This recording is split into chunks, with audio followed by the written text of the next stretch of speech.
नमस्कार मित्रांनो, मी डॉक्टर सारंग देवरे. माझ्याकडे अनेक रुग्ण येतात, ज्यांचे काही अवधीपूर्वी, काही महिन्यांपूर्वी, काही वर्षापूर्वी एक नी रिप्लेस झालेला असतो आणि त्यांची जी रेंज ऑफ मूव्हमेंट असते, ती साधारणपणे जेमतेम असते आणि त्या रेंज ऑफ मूव्हमेंटबद्दल ते असमाधानी असतात.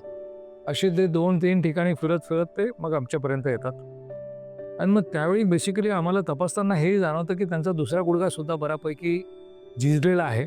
त्यालाही ऑपरेशनची गरज आहे. पण तसं त्यांना कळवताच त्यांची मोठी चिंता असते, की डॉक्टर पहिलं ऑपरेशन ह्या पायाचं केलं आहे अमुक-अमुक ठिकाणी आणि तो तितकाच वाकत नाही आहे. मग अजून याचं केल्यावर तर मग आम्ही तर परेशान होऊन जाऊ.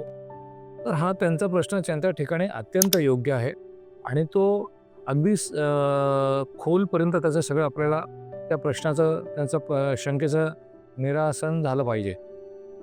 तर त्याचं उत्तर असं आहे, की जर त्याला एफ-एफ-डी नाही आहे, म्हणजेच काय? तर तो गुडघा आपला पूर्णपणे सरळ होतोय, त्याच्यात वाक नाही आहे. पण एक स्पेसिफिक लिमिटच्या पुढे 70, 80, 90 डिग्रीच्या पुढे तो वाकत नाही आहे. अशा परिस्थितीत जर तो वाकत नाही आहे, 90 डिग्री जरी त्याने असेल आणि त्याला सर्वसाधारणपणे 12 महिन्यापेक्षा मोठा अवधी झालेला असेल, तर त्याच्यात फार आम्ही त्यांची मदत करू शकत नाही. निश्चित सर्जरीचे पर्याय असतात, जिथं आपण ऑपरेशन करून तो पाय अजून पुढे वाकवून देऊ शकतो.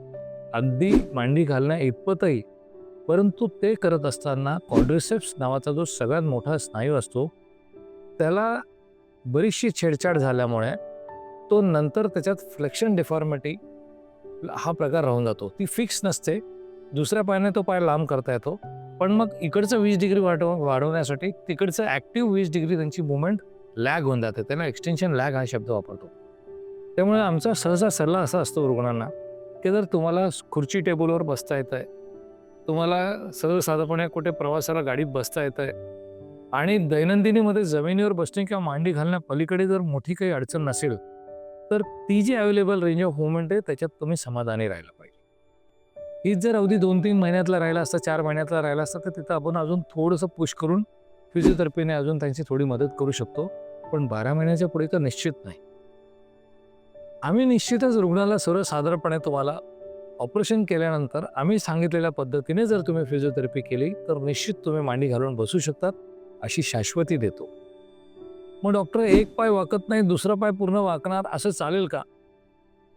तर त्या परिस्थितीत तुम्हाला जो पाय ऑलरेडी ऑपरेशन होऊन गेले आणि ज्याची रेंज ऑफ मूव्हमेंट आता थोडी असर्टन होऊन गेलेली आहे, तिच्यात फार काही तुम्हाला आता करता येण्यासारखं नाही आहे. पण दुसरा जो पाय आहे, तो निश्चित आपण चांगल्या पद्धतीने वाकवून घेऊ शकतो. हे पेशंटला आपण खात्री देऊ शकतो. पण टाळी एका हाताने वाजणार नाही. पेशंटला ऑपरेशन झाल्यानंतर बऱ्यापैकी फिजिओथेरपीची कष्ट घ्यायला लागतात. फिजिओथेरपिस्टची मदत घ्यायला लागते. फिजिओथेरपिस्टलाही तितकेच त्याचे 100% प्रयत्न करायला लागतात. त्यावेळी निश्चितच आपण पेशंटला ऑपरेशनच्या दरम्यान प्रॉमिस केलेलं किंवा त्यांना स्वप्नावर जे दाखवलं होतं, की आम्ही तुम्हाला मांडी घालून बसू शकतो, ते तसे शक्य होतं. सोबतच्या व्हिडिओजमध्ये मी तुम्हाला काही इमेजेस दाखवतोय, जे आमच्याचकडे ऑपरेशन झालेले रुग्ण आहेत, जे 2 पायावर गुडघ्याचं ऑपरेशन केल्यानंतर खाली उखडही बसतात. डॉक्टर एक रफली सर्वसाधारणपणे आता जर आम्ही त्या पायाला वाकवण्यासाठी अजून काही पुढे करायचं ठरवलं, तर ते कधी करता येऊ शकतं? तर त्याच्यात सगळ्यात पहिले पेशंट असेसमेंट हा विषय समोर येईल. पेशंटला काही न्यूरोलॉजिकल डॅमेज आहे का? पेशंटची रेंज ऑफ मूव्हमेंट किती आहे? त्यांचा पटेला 100% फ्री आहे की नाही?